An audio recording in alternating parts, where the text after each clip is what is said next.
Assalamualaikum warahmatullahi wabarakatuh.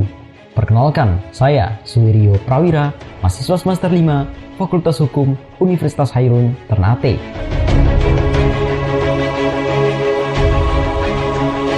Berbicara mengenai hukum perlindungan konsumen, tak lepas dari yang namanya pelaku usaha.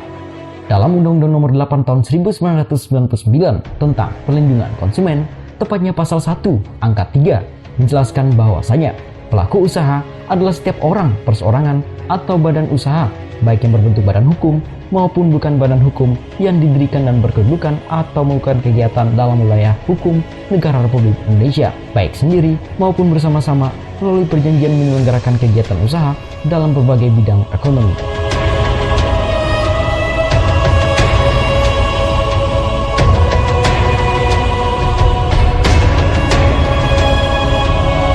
Akan tetapi, terdapat perbuatan-perbuatan yang oleh peraturan perundang-undangan melarang bagi mereka, para pelaku usaha, untuk melakukannya. Tentu, hal ini tak lain bertujuan untuk melindungi hak dan kewajiban konsumen dalam regulasi yang mengatur mengenai perlindungan konsumen di Indonesia. Apa-apa sajakah perbuatan yang dilarang bagi regulasi perlindungan konsumen di Indonesia terhadap para pelaku usaha? Langsung saja kita bahas. Baik, sudah tergabung bersama saya di sini rekan-rekan kelompok kami, ada Didik Adi Prasetyo selaku sekretaris kelompok kami, ada juga Nadia Nur Alia Lukman, ada juga Rajif Irawan Bahrudin dan juga Rianti Marjan. Salam jumpa teman-teman. Baik teman-teman, seperti yang kita ketahui bersama bahwa perbuatan yang dilarang bagi pelaku usaha diatur dalam bab 4 pasal 8 hingga pasal 17 Undang-Undang Nomor 8 Tahun 1999 tentang Perlindungan Konsumen. Yang mana ketentuan-ketentuan tersebut mengatur terkait dengan larangan bagi pelaku usaha dalam kegiatan produksi, larangan bagi pelaku usaha dalam kegiatan pemasaran, serta larangan bagi pelaku usaha dalam kegiatan periklanan. Untuk mengetahui penjelasannya, saya mau ke Didik Adi Prasetyo terlebih dahulu nih. Didik, bisakah Anda menjelaskan terkait dengan larangan bagi pelaku usaha dalam kegiatan produksi yang diatur dalam pasal 8 Undang-Undang Nomor 8 Tahun 1999 tentang Perlindungan Konsumen? Silakan Didik.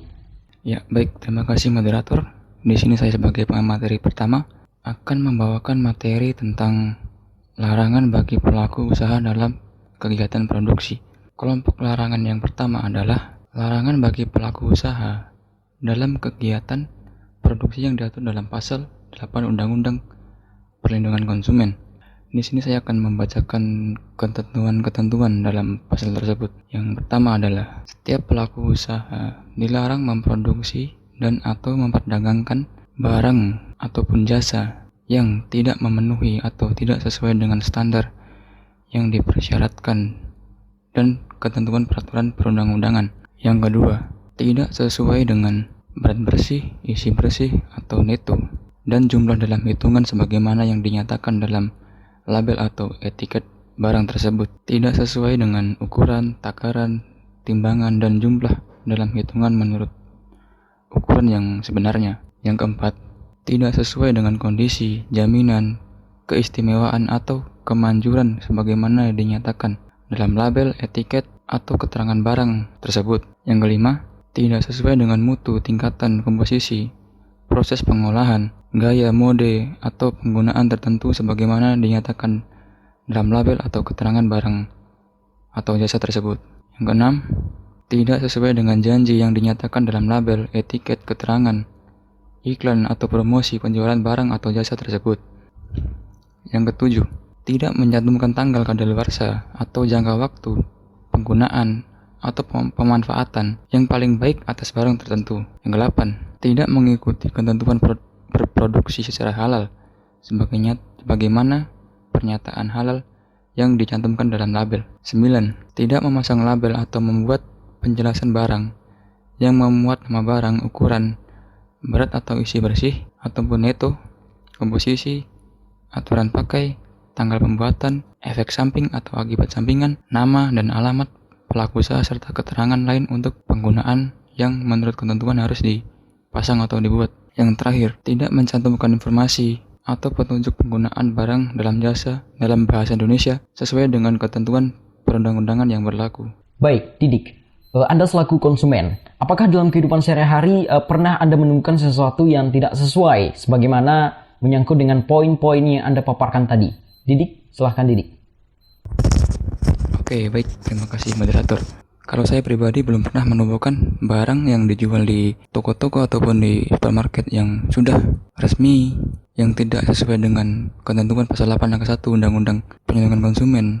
Yang telah saya sebutkan ketentuan-ketentuannya tersebut, saya belum pernah menemukannya. Mungkin di luar sana yang produsen-produsen yang secara tidak resmi menjual barang-barang yang belum diuji. Mungkin ada beberapa sebagian oknum yang memperjualbelikan barang tersebut. Ya, mungkin itu sedikit dari saya. Terima kasih untuk perhatiannya. Baik, terima kasih banyak Didik. Sangat jelas penjelasan terkait dengan pasal 8 ayat 1 Undang-Undang tentang Perlindungan Konsumen. Selanjutnya kita akan bahas terkait dengan pasal 8 ayat 2 dan ayat 3 Undang-Undang Perlindungan Konsumen yang mana juga memuat larangan bagi pelaku usaha. Di antaranya, pelaku usaha dilarang memperdagangkan barang yang rusak, cacat atau bekas, dan tercemar tanpa memberikan informasi secara lengkap dan benar atas barang dimaksud. Kemudian, pelaku usaha juga dilarang memperdagangkan sedia farmasi dan pangan yang rusak, cacat atau bekas, dan tercemar dengan atau tanpa memberikan informasi secara lengkap dan benar. Ya, ketika kita lihat Undang-Undang Perlindungan Konsumen di sini, pasal 8 ayat 2 dan ayat 3 di sini tidak memperjelaskan secara komprehensif tentang frasa kata rusak, cacat, dan bekas maupun tercemar di sini. Untuk itu, saya mau ke Rajiv Irawan Bahrudin untuk menjelaskan terkait dengan hal tersebut. Silahkan Rajiv. Oke, baik, selanjutnya saya akan menjelaskan tentang barang rusak, barang cacat, barang bekas, dan barang tercemar menurut Kamus Besar Bahasa Indonesia yang tidak dijelaskan dalam Undang-Undang Perlindungan Konsumen. Yang pertama, barang rusak. Barang rusak dalam KBBI yaitu barang yang sudah tidak sempurna lagi atau barang tidak baik, tidak utuh lagi. Yang kedua, cacat. Cacat dalam KBBI yaitu kekurangan yang menyebabkan nilai atau mutunya kurang baik atau kurang sempurna. Dan ketiga, barang bekas dalam KBBI yaitu sudah pernah dipakai. Terakhir, tercemar. Tercemar yaitu menjadi cemar, rusak, atau tidak baik lagi. Adapun ayat 4 Undang-Undang Perlindungan Konsumen ini menjadi ketentuan dari pasal ini. Yang berbunyi, pelaku usaha yang melakukan pelanggaran pada ayat 1 dan 2 dilarang memperdagang barang dan jasa tersebut serta wajib menariknya dari peredaran. Ketentuan dari ayat 4 tidak mengatur ayat 3, yaitu larangan bagi pelaku usaha yang memperdagangkan sediaan farmasi dan pangan. Untuk keduanya tersebut diatur dalam peraturan yang lebih khusus, yaitu Undang-Undang Nomor 7 Tahun 1996 tentang Pangan dan Undang-Undang Nomor 36 Tahun 2009 tentang Kesehatan. Baik, terima kasih Rajiv Irawan Bahrudin, sangat jelas penjelasannya terkait dengan frasa kata rusak, cacat, bekas, dan tercemar yang kemudian tidak diatur secara komprehensif dalam Undang-Undang Perlindungan Konsumen. Selanjutnya kita akan bahas terkait dengan larangan bagi pelaku usaha dalam kegiatan pemasaran. Untuk itu saya minta penjelasannya dari Nadia Nuralia Lukman. Silahkan Nadia. Baik, terima kasih. Saya akan melanjutkan membahas materi selanjutnya terkait dengan larangan bagi pelaku usaha dalam kegiatan pemasaran. Kelompok larangan yang selanjutnya adalah larangan bagi pelaku usaha dalam kegiatan pemasaran.